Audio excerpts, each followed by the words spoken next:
وروایت جاری خالوج عشیره زیدان تیرو توی مجی براستی تو خوازن آزادی هم خالوج عشیره زیدانه عشیره حکاری هم شریه خانیه مزنه هز دو خوازم آزادی هر شب پرچه ولاد بخیم یک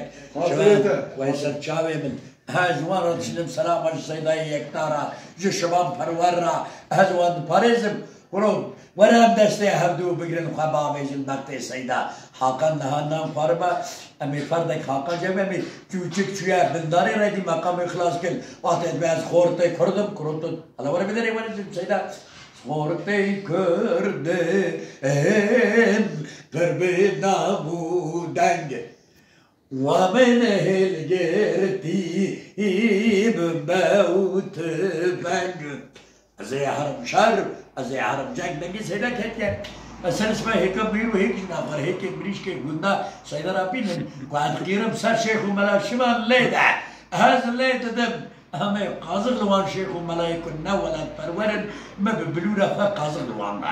ایجا لاو یزیدیه با برو یزیدیه رسن رودیه چاوه با لاو یزیدیه کرد ایجا در خسنا ازدخان و ازدکی کرو کرده رسن پیر و شیخ وجود خابين شرعي مسلمان خاباندن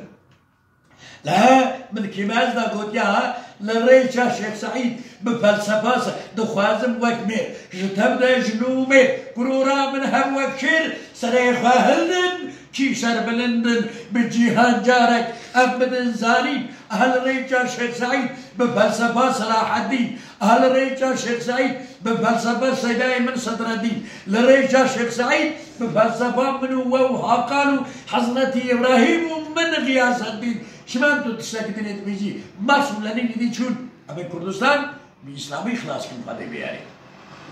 بفلسفة كرد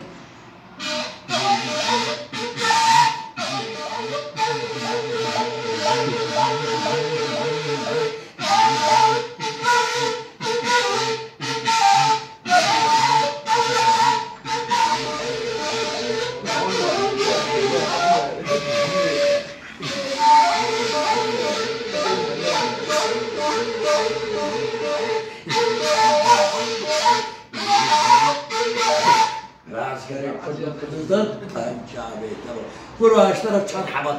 يكا فارس يكا كرد يكا آذر يكا عرب از حقا برای ما مشکل هست ولی برای آقای آدم مشکل نیست